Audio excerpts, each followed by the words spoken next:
ทางนี้โอ้ยคือนักเขียดแท้นี่ฮะกระโปรงสบายดีแม่สบายดีโอ้ยได้กระปูบ่มีกระโปรงฮะกระปูนะมีอยู่มีอุดกระโปรงหันทันเอาจนเรือหัดคอเดี๋ยวฮอดของนักกระปูบ่เดี๋ยวนี้เออโอ้โหกี่บาทนักกบนักเขียดสนอกโอ้มีกบอยู่ได้นี่เนาะชามโตโอ้เก่งเก่งเก่งเก่งมันเอายางเฮ้ยเป็นจังไดอันนี้ฮะคืออุ้มลูกอุ้มท้องมาแบบนี้นี่โดยที่แล้วข่าวไรนี่ข่าวไรนี่โดยเห็นลูกเต้าถึงได้นี่มาไม่ได้เป็นจังไดอันนี้กระบาบลูกอยู่บ่กระบาบอยู่บ่จักเลยลูกจักแล้วลูกเอ้ยดิจากเขาไรเนี่ยเฮาก็เก็บเอาลูกเฮาแล้วถูกเฮาเนาะลูกเฮาแล้ว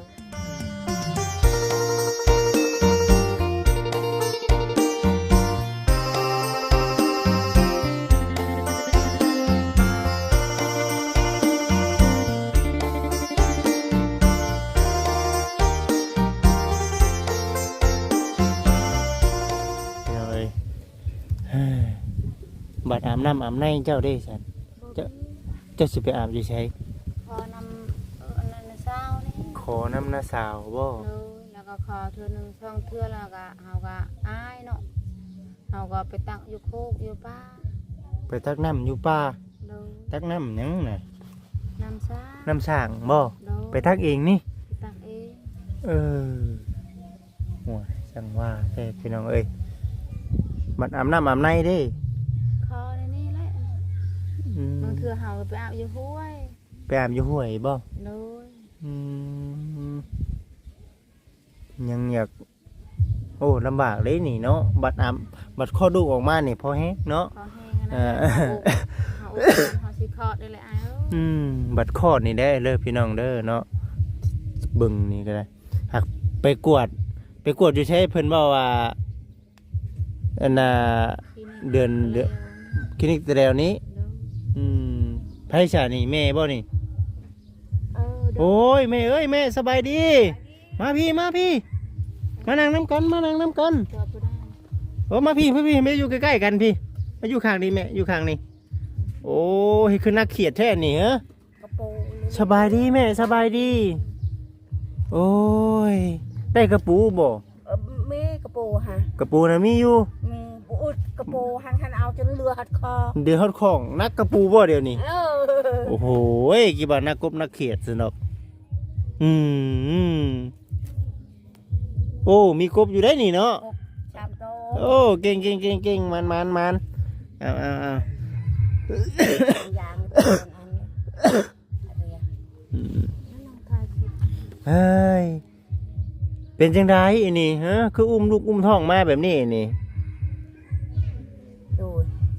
โดยที่แล้วข่าวไรนี่โดยเห็นลูกเต้าถึงได้นี่มาไม่ได้เป็นจังไดอันนี้กระบาบลูกอยู่บ่กระบาบอยู่บ่จักเลยลูกจักแล้วลูกเอ้ยดิจากข่าวไรนี่เฮาก็เก็บเอาลูกเฮาแล้วถูกเฮาเนาะลูกเฮาแล้วตามข่าวไรก็ตามเก็บมาได้แต่ขึ้นนอนทั้งเฮือนบ่ได้เนาะบ่ได้เด้ลูกเฮ็ดกินก็บ่ได้เฮ็ดกินอยู่เทิงก็บ่ได้บ่หั่นนะจับหม้อนึงเขานี่ก็บ่ได้จับหม้อนึงเขาก็บ่ได้อีกบ่ได้พี่น้องเอ้ยบ่ได้เอาผัวหันได้คันเอาผัวแล้วบ่ได้คำเอาผัวนั้นบ่ได้คนกูลังเราทึงไม่ได้เราลุมหันไปจักลูกเอ้ยเอากะบติบว่าเพราะทั้งบจิตเองก็เคยเห็นอยู่เคยได้ยินอยู่เรื่องเล่าแบบนี้ก็ได้นะบติเพิ่นไรหิดไปหิดมันหิดไปหิดมันเนาะแต่ว่าปุ๊กอยู่แบบนี้น่ะได้เนาะได้โอ้ปุ๊กแบบนี้หันได้ แสดงว่าต้องได้เฮ็ดครัวต่างโลดนี่เนาะแม่นบ่ เฮ็ดอยู่เฮ็ดกินเองเลยเนาะแม่นบ่ โดย อ๋อนึ่งข้าวนึ่งน้ำกินเองเลยคันว่ามันจังบ่ผิดเนาะแม่นบ่ แม่นบ่ผิดเป็นแบบนั้น อืม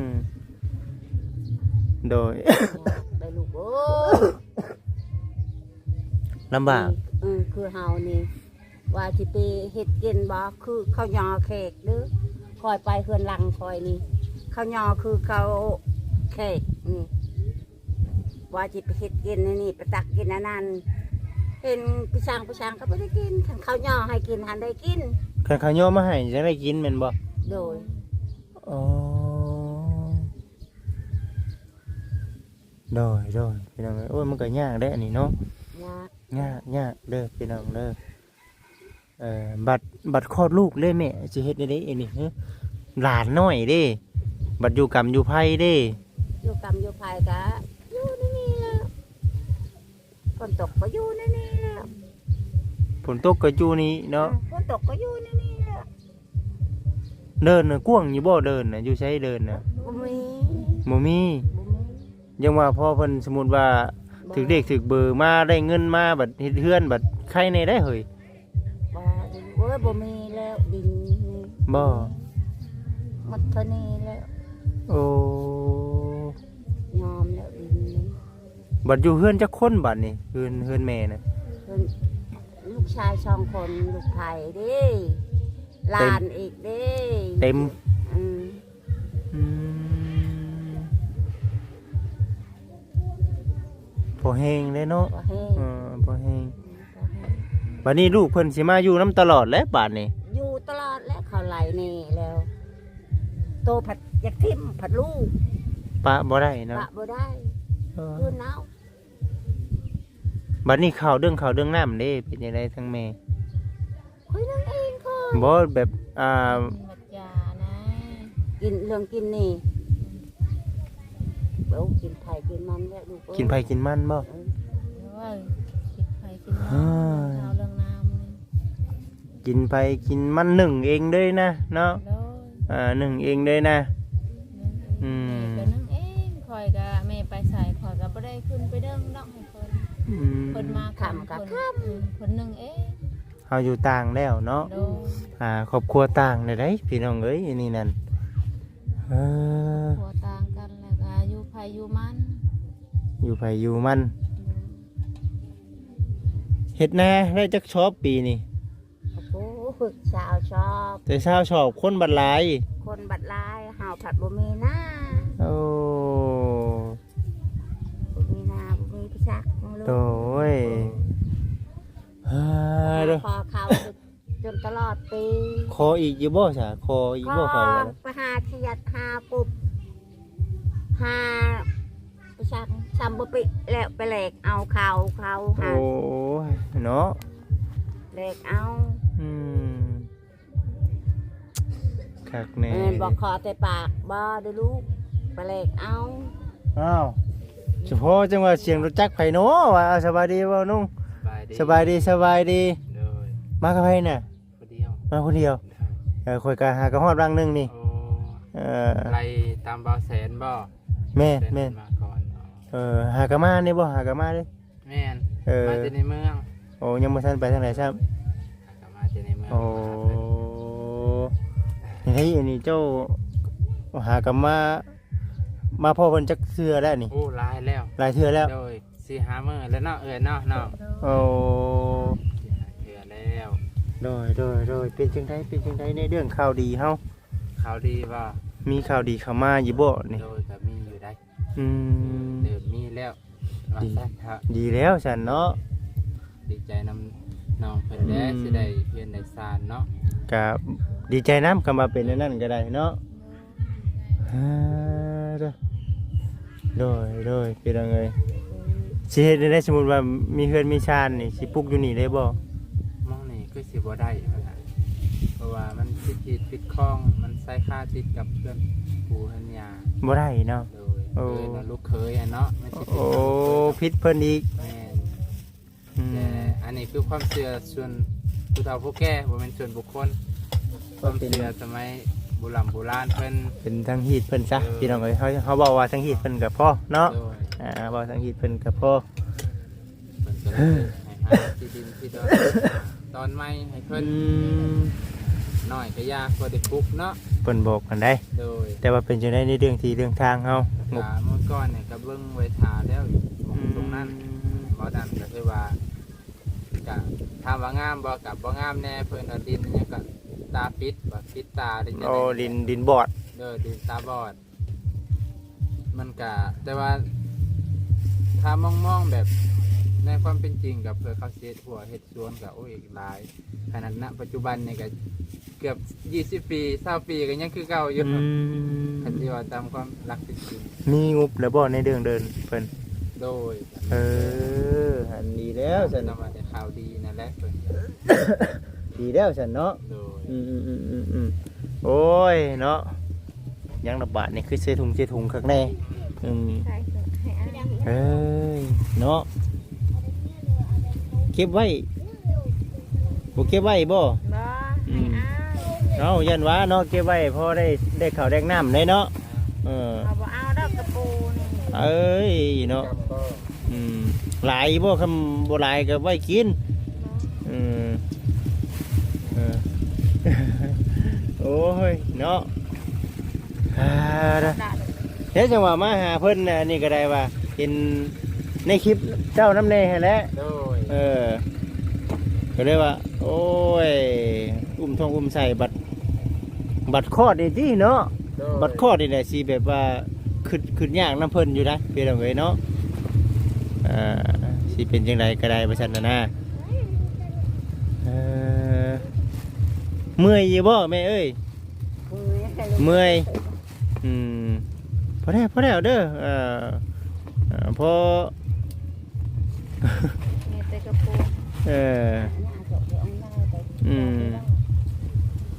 ไปขุดชั่วมือบ่ บ่ ไอ้ งานนะฮะเป็นปวดท้องก็ โอ้ยอย่าดอกกบน่ะป้าไว้รถกินกระปูหั่นกินกระปู ป้าไว้เถอะแม่แล้วเพื่อสิขุดได้ได้นี่โอ้ยเป็นยังไงเนาะ ปวดท้องปวดท้อง โอ้ยัง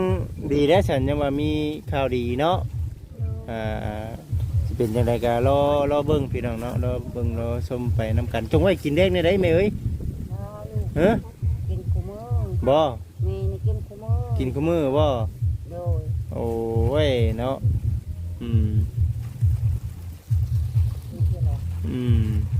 เห็นว่าสิดอกพี่น้อง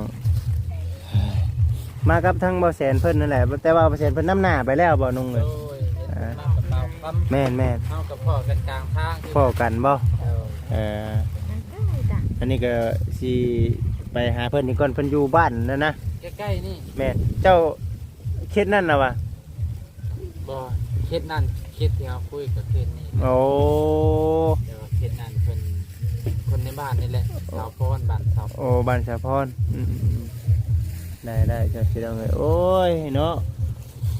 ก็ขึ้นนั่นน่ะเพิ่นอยู่ป้าโตมีแต่มาหาเด็กเขาแท้นี่บ่เฮ้จังไดนี่เบิ่งเด้อเบิ่งช่วยกันเด้อบัดนี้น้องน้อยมาเด้อก็พี่ลึกพี่น้องเอ้ยบัดน้ำบัดในเพิ่นเนาะพอแห้งเด้อเนาะน้ำกินนี่คือไปเอาอยู่น้ำสร้างเลยเนาะแม่นบ่ น้ำช้าง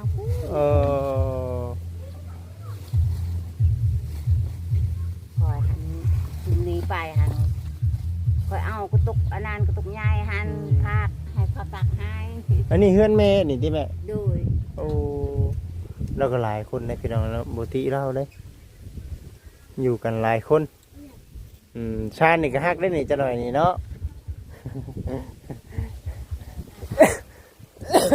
ให้ดีบ่นี่ ไฮลี่ โอ้ยให้ดีก็เอาได้สิเนาะเอาขอบใจเอาแม่มาดู แม่ชอบ โอ้ย ขอบใจเด้อขอบใจได้ลาย ปวดคอมันน่ะ เออ มี หลายแนวเลย ปิ้งแล้วก็จ้ำอองกระปูเว้ย จำแจว อ่า กินเสร็จได้ มันจะของมีแนวกินแล้วบ่ บ่ อันนั้นจังหวะ บ่เพิ่นว่าให้ เออ ผู้อื่น คาร่ามแม่กิน โอ้ บ่ คาร่าม คาร่าม เออ แต่ว่า โอ้ย เพียนให้เพิ่นกินคู่มือแล้วเพิ่นก็เบื่อ เออ เต็ดปลาแล้วกินได้กินน้ำหมู ปลาก็ยังกินบ่ได้ แนว บ้า แซ่บ เสียวก็ไม่ได้กินน้ำข้าว ครับเป็นเพชรคลามของเสพอันนี้เนาะ เพิ่นเป็นปอดเด้ เป็นเปาะอืม ถ้ากินแล้วไอ ฮะ กินพวกปลาพวกนี้มันข้าวแล้วเพิ่นก็ไอ โอ้ กินที่เขียด หักไปเนาะหักไป เป้งมาหือเป้ง อืม โอ้กว่าหนาวมันหนายเออ ปิ้งป่นแล้ว ยาปนเด็ก ไปตลอดนะ ไป ฮ่า ไปตลอด เพิ่นว่า เขาให้ไปได้ลูกชายอันน่ะเขาบ่ให้ไปได้คอยลักไป อืมเดี๋ยวความเคยเนาะเคยหาอยู่หากิน เคยก็ได้กินย้อนอยู่ดอกบ่ได้มาคันเขามีคันบ่มีที่เทศได้เนาะ โดยพี่น้องเอ้ยบัดที่นี่นี่เดือนอาทิตย์เพิ่นเว้าว่าได้ก็อันน่ะทั้งหมอน่ะน่ะมือคลอด ยัง2 อาทิตย์แต่มันใกล้แล้ว2 อาทิตย์ โอ้หากตั้งใจว่าสิคลอดอยู่บ้านเลยแม่นบ่แม่ อยู่บ้าน อยู่นี่เลยเนาะ อืม โอ้ยเนาะกับอันนั้นอยู่บ่ได้ต่างเนี่ยบ่แบบว่ามันแบบทรงสีนั่นนะทรงสีออกหรือว่านั่นนี่เนี่ย บ่อยากแบบใดเลย ข้างหลังถอดเสีย โดย ผู้ลูกกบอันเคยขึ้นอยู่ปุ่นนั้นจนเกือบตาย ฮะ อันนี้ก็นำฮอนลวกหมด จังว่าได้ มันยากนะ มันยาก อืม 2-3 มื้อจังเห็นเจ็บเพื่อสิเกิดมันพอให้ อืมธรรมดาเด้อพี่น้องเอ้ยเนาะฉันก็พูดแล้วจะเด้อเนาะเดี๋ยวมื้อหน้ามื้อในเดี๋ยวสิมาเยี่ยมมายามเดี๋ยวให้กับทางเบานุ่งเพิ่นโอ้ลมน้ำเนาะทางบ่จิตเองก็เดี๋ยวสิไปนำทางเขาบ่แสนเพิ่นก่อนบ่น้องเอ้ยก็ยังสิไปนํกันอยู่บ่เดี๋ยวว่าจังได๋ เดี๋ยวก็สิไปหาเพิ่นอยู่ เอ่อ แต่ว่าเช้านี้ไปหาแล้ว ไปหาแล้วแม่นบ่ ไปหาสาวพรก่อน โอ้ยเนาะพุ่นแน่เสยเด้อเดี๋ยวคันแวะเวียนมาทางนี้ก็สิแวะเข้ามาหาอยู่คือว่าได้ระมัดระวังนํเนาะในเรื่องกันไปกันมาหั่นแหละสู้ๆไปก่อนว่าซั่นหั่นนะก็มามีข่าวดีเข้ามาคือเว้านุ่งว่านี่ก็เอ้าเฮาก็ดีใจนํได้ก็รอรุ่นเบิ่งว่าแบบใดเนาะ โดย บ่าวนุ่งเพิ่นแจ้งแบบใดก็เดี๋ยวเฮาเองก็สิเข้าไปเบิ่งอยู่ในคลิปเพิ่นนำว่าแบบใดแน่หรือว่าคันผู้รักผู้ใหญ่เพิ่นเห็นแล้วแบบว่าอยากช่วยนั่นนี่แน่ก็เดี๋ยวเฮาจึงปรึกษากับทางบ่าวนุ่งเพิ่นว่าอยู่ในส่วนใดแน่ว่าซั่นน่ะนะ เนาะ แม่น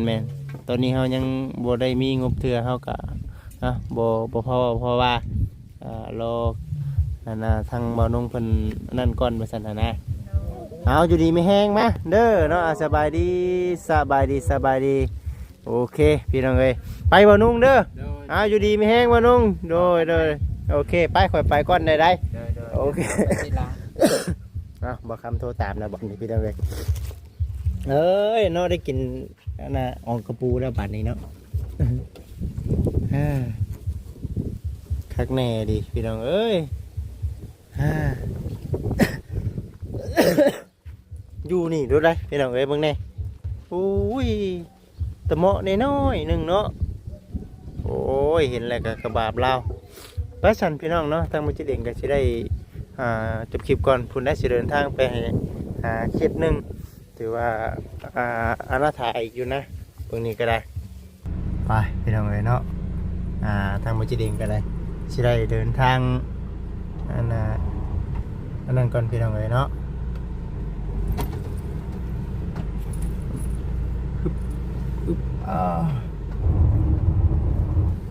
อ้